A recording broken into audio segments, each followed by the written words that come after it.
행운의 여신이 내게 미소를 짓는건. 트위스티드 페이트의 패시브 사기 주사위입니다. 트위스티드 페이트가 미니언을 잡을 때마다 추가 골드를 얻는 패시브인데요. 골드는 2골드부터 12골드까지 랜덤으로 획득합니다. 이 점 덕분에 트페는 킬을 먹지 않고 미니언만 먹어도 이득을 챙길 수가 있죠. 사기 주사위의 단점으로는 우선 딜량에 전혀 관여하지 않는다는 점인데요. 그렇기 때문에 트페를 더 수비적으로 만드는 패시브이기도 합니다. 또한 미니언을 못 먹으면 발동이 안 된다는 점도 있고 게임이 후반으로 갈수록 아이템이 나오면서 효율이 떨어진다는 점이 있죠. 트위스티드 페이트의 Q 스킬 와일드 카드입니다. 트위스티드 페이트가 앞으로 카드를 3장 던지는 스킬인데요. 이 카드에 맞은 적은 데미지를 입습니다. 와일드 카드는 멀리서 적에게 견제를 할 수도 있고 미니언을 정리하는 데에도 좋습니다. 추가적으로 와일드 카드는 미니언이 일렬로 올 때 맞춰준다면 미니언을 더 빠르게 잡을 수 있다는 장점이 있죠. 와일드 카드의 단점으로는 투사체 속도가 빠르지 않다는 점인데요. 그렇기 때문에 적이 가만히 있지 않는 이상 맞추기가 어렵다는 점이 있습니다. 트위스티드 페이트의 더블 스킬 카드 뽑기입니다. 트위스티드 페이트의 머리 위로 카드가 나오면서 카드를 섞는 스킬인데요. 이때 카드 뽑기를 한 번 더 사용을 하면 카드를 선택하게 됩니다. 이 카드들은 색상마다 다른 능력이 있는데요. 우선 블루 카드는 마나를 회복을 해주고 3가지의 카드 중에 가장 강력하다는 특징이 있습니다. 블루 카드의 사용 용도로는 라인전에서 만화 관리용으로 사용을 하거나 데미지가 가장 강력하다는 점을 이용해서 타워 철거 혹은 드래곤이나 바론을 잡을 때 사용하면 좋습니다. 그 다음 레드 카드는 광역 피해를 입히고 둔화시키는 특징이 있는데요. 레드 카드의 사용 용도로는 광역이라는 점을 이용해서 빠른 라인 클리어를 하거나 광역 딜링을 할 수가 있습니다. 데미지는 블루 카드보다 약하고 골드 카드보다는 강하다는 특징이 있습니다. 마지막으로 골드 카드는 적을 기절시키는 특징인데요. 확정으로 스턴을 걸기 때문에 갱 호응을 할 때 사용을 하거나 적 주요 딜러에게 맞춰서 딜로스를 줄 수 있습니다. 카드 뽑기는 쿨타임도 길지 않고 주문검 효과가 적용되기 때문에 리치 베인과 효율이 엄청 좋은데요. 추가적으로 카드 뽑기는 정말 다양하게 사용이 가능합니다. 예를 들면 무조건 골드 카드만 뽑는 게 아니라 교전 중에 적들이 모여있을 때는 레드 카드를 사용할 수도 있고 만화가 없을 때는 블루 카드를 사용해서 만화 회복을 한 이후에 와일드 카드를 사용하는 식으로 활용이 가능합니다. 트위스티드 페이트의 이 스킬 속임수 덱입니다. 트위스티드 페이트의 4번째 공격마다 추가 피해가 들어가는 패시브인데요. 스택이 얼마나 충전됐는지는 트페의 체력바 밑을 보면 알 수 있습니다. 현재는 스택이 1회가 충전이 됐네요. 이제 스택이 3회가 쌓이면 트페 발밑에 카드 이펙트가 생깁니다. 이때 공격을 하면 추가 피해가 들어가죠. 추가적으로 속임수 덱은 사용도 할 수 있는데요. 사용을 하게 된다면 일정 시간 동안 공격 속도가 증가하며 적 챔피언을 때릴 때마다 사기 주사위가 발동합니다. 즉 라인전에서 근접 챔피언을 견제할 때 속임수 덱을 사용한다면 돈을 계속 얻을 수 있겠죠? 트위스티드 페이트의 R 스킬 운명입니다. 일정 시간 동안 적 챔피언의 위치를 볼 수 있는 스킬인데요. 위치를 지정하면 트위스티드 페이트가 순간 이동을 할 수 있습니다. 먼 거리를 이동하기 때문에 게임 중반부부터 스플릿도 할 수 있다는 장점이 있는데요. 즉 적을 아래쪽으로 유인한 다음에 미드 쪽으로 순식간에 합류해서 교전을 여는 거죠. 추가적으로 적에게 둘러싸였을 때 탈출 용도로 사용이 가능하고 조냐를 활용해서 낚시 플레이도 가능합니다. 예를 들면 나 여기로 도망갈게 하고 어그로를 끈 다음에 적이 내 위치를 따라가면 조냐로 취소를 하는 거죠. 트위스티드 페이트의 스킬 빌드는 우선 3렙까지 카드 뽑기, 와일드 카드, 속임수 덱을 배우고 이후에는 와일드 카드, 카드 뽑기, 속임수 덱 순서로 마스터를 추천합니다. 트위스티드 페이트의 스킬 콤보는 우선 골드 카드, 와일드 카드, 평타, 감전입니다. 골드 카드로 상대를 고정시키고 와일드 카드와 평타를 때려서 감전을 터트리는 콤보인데요. 라인전에서 자주 사용이 되는 콤보입니다. 만약에 딜량을 더 높이겠다면 속임수 덱을 사용할 수가 있는데요. 우선 미니언의 기본 공격을 해서 속임수 덱 패시브를 채웁니다. 그 다음 골드 카드, 와일드 카드, 평타, 감전을 터트리는 거죠. 이번엔 운명, 골드 카드, 운명인데요. 운명을 쓰자마자 카드 뽑기를 시작합니다. 그 다음 순간 이동을 하면서 골드 카드를 뽑는 거죠. 풀 콤보를 넣는다면 운명, 골드 카드, 운명, 속임수 덱, 와일드 카드가 되겠죠. 추가적으로 조냐 콤보도 가능한데요. 운명, 골드 카드, 운명, 조냐입니다. 적진 한가운데로 들어가서 스턴을 걸고 조냐로 어그로를 푸는 거죠. 트위스티드 페이트의 추천 아이템 빌드는 영겁의 지팡이 빌드입니다. 영겁의 지팡이로 안정성을 챙기고 바로 리치베인을 올려서 딜량을 강화하는 빌드인데요. 3코어는 무한해구나 고속 연사포를 구입해서 카이팅 능력을 강화할 수 있습니다. 왜냐하면 무한해구나 고속 연사포에는 이동속도 증가 효과가 있기 때문인데요. 리치베인에도 이동속도 증가가 있어서 로밍에 힘을 실어줄 수가 있죠. 만약에 상대에 제드나 피즈가 있다면 조냐를 빠르게 구입하는 게 좋습니다. 그 다음은 내셔의 이빨 빌드입니다. 앞에 말씀드린 빌드와 크게 차이는 없는데요. 하나의 다른 점은 내셔의 이빨로 공속을 챙긴다는 점이에요. 즉 이 빌드를 가실 때는 정복자의 룬을 들어서 지속 딜링을 높이는 게 좋습니다. 트위스티드 페이트의 추천 룬 빌드는 감전과 정복자를 추천하는데요. 근접 암살자 상대로는 압박을 할 때에는 감전을 드는 게 좋습니다. 왜냐하면 미니언을 먹으려 할 때마다 견제를 할 수 있기 때문이죠. 집에는 초반 라인전에서 압박을 한다면 난폭, 중반부부터 카드를 날려가면서 시너지를 받는 약점, 별이는 로밍을 다니면서 체력을 올리는 거인, 유지력을 올려주는 재생, 영감은 로밍에 힘을 실어주는 개척자, 스프릿에 도움을 주는 지휘자, 라인전 안정성을 강화하는 달콤함을 추천합니다. 트위스티드 페이트의 추천 스펠은 우선 전멸이 고정인데요. 이후에 라인전에서 킬 캐치를 한다면 점화, 안정적으로 간다면 보호막, 암살자들에게 딜로스를 주겠다면 탈진, 빠른 지원과 카이팅을 가능하게 해주는 유채화를 고려해볼 수 있습니다. 트위스티드 페이트가 상대하기 쉬운 챔피언은 우선 아리입니다. 아리는 논타기 스킬을 사용하기 때문에 트위스티드 페이트가 스킬을 피하고 확정 스턴을 넣는다면 상대하기가 좋은데요. 하지만 반대로 말하자면 아리의 스킬을 다 맞아주고 특히 아리의 매혹을 맞아준다면 위축되기가 쉽습니다. 그 다음은 애쉬, 진, 미스포춘 같이 이동기가 빈약한 챔피언들에게도 강력한 모습을 보이는데요. 교전 중에 이 챔피언들에게 골드 카드만 맞춰준다면 킬 캐치를 할 확률이 높습니다. 트위스티드 페이트가 상대하기 어려운 챔피언은 우선 야스오, 카타리나 갈리오인데요. 빠르게 접근이 가능한 챔피언들입니다. 이동기가 마땅치 않은 트페에게는 매우 위협적으로 다가오게 되죠. 그 다음은 말파이트, 자르반, 카밀인데요. 이 챔피언들 역시 피하기가 힘든 궁극기를 가지고 있습니다. 마지막으로 제드와 피즈는 트페의 골드 카드를 회피할 수 있기 때문에 상대하기가 힘든 점이 있죠.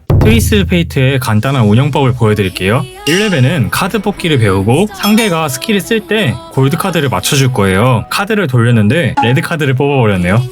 트페는 폭딜이 나오는 챔피언은 아닌데요. 미니언만 먹어도 이득을 챙길 수가 있기 때문에 딜교환은 적당히 하는 게 좋습니다. 자, 지금 아리의 스킬이 빠졌어요. 이번엔 골드 카드를 뽑았네요. 기본 공격을 해서 감전까지 터뜨리고 빠져줄게요. 미니언을 먹으면서 돈을 챙기다가 아리가 미니언을 먹을 때 카드를 던져줄 거예요. 골드 카드를 맞추고 빠졌는데요. 아리의 감전이 터져버려서 제 체력이 더 깎여버렸습니다. 완전 무리였나봐요. 열매로 체력을 채우고 3레벨을 찍었는데요. 아리에게 싸움을 걸기 전에 스택부터 채울 거예요. 하나, 둘, 셋. 바로 골드 카드를 뽑아서 던지고 감전을 터뜨렸습니다. 일단 보호막을 빠르게 써서 체력을 관리하고 스택을 다시 한번 채워서 터뜨렸어요. 아리를 잡았는데 티모가 올라오고 있는 걸 확인했습니다. 미니언을 버리고 바로 빠질게요. 하나만 더 먹고. 궁극기가 있으니까 라인을 최대한 빠르게 밀고 로밍을 가는 게 좋아요. 기본 공격을 해주면서 라인을 밀었습니다. 아리가 또 살짝 들어오길래 바로 골드카드를 뽑고 감전을 터뜨렸는데요. 저의 골드카드가 빠지는 걸 보고 아리가 다시 들어오더라고요. 근데 리시님이 바로 와주셔서 킬을 따냈네요. 적 블루 쪽에 와딩을 하려는데 티모랑 만났습니다.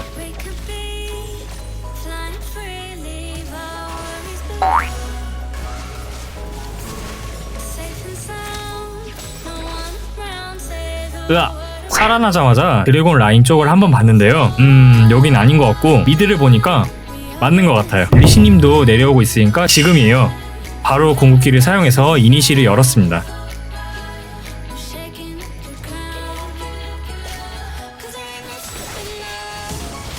티모를 잡고 아리를 따라갔는데요. 으아, 무리였네요. 반성하겠습니다. 미드 포탑은 부서졌고 미니언을 정리한 뒤에 바로 로밍에 갔습니다.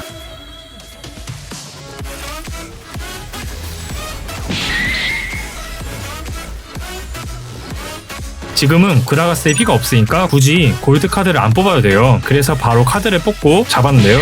아리가 내려오고 있는 걸 확인했습니다. 제가 지금 보호막이 있으니까 포탑 쪽으로 유인을 해볼 생각이에요. 아리와 거리가 좁혀지자마자 골드 카드를 뽑았습니다. 레드 버프 덕분에 잡았네요.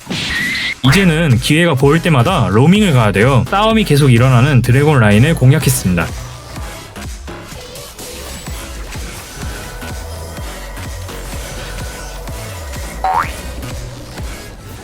으아, 역으로 죽을 뻔했네요. 로밍을 가기 전에 미니언을 계속 정리해줬습니다. 이번에도 간다고 핑을 찍으며 로밍을 갔는데요.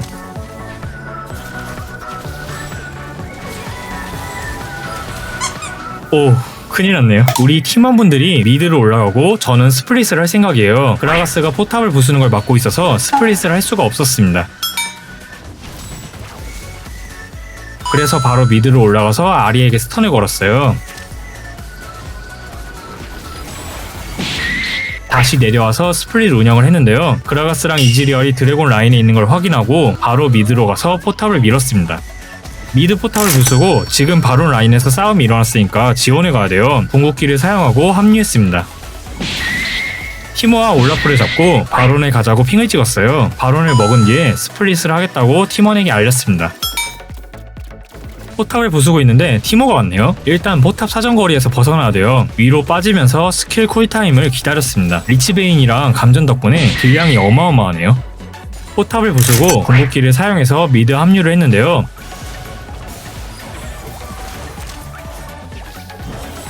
상황을 보다가 바론 라인 포탑에 체력이 없길래 몸을 대고 부셨어요.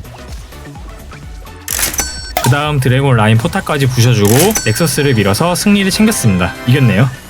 이번 판에는 딜량을 강화하기 위해서 3코어로 라바돈을 올렸는데요. 그 이후에 공허의 지팡이까지 올리고 마지막 아이템을 어떤 걸로 구입을 할까 고민을 하다가 무한의 구를 구입해서 이동 속도를 챙겼습니다. 무한의 구 대신에 고속 연사포를 올리는 방법도 좋았을 것 같아요. 추가적으로 헤르메스 신발을 1코어로 제일 빠르게 올려서 안정성을 챙겼습니다. 건승하세요 여러분. 화이팅!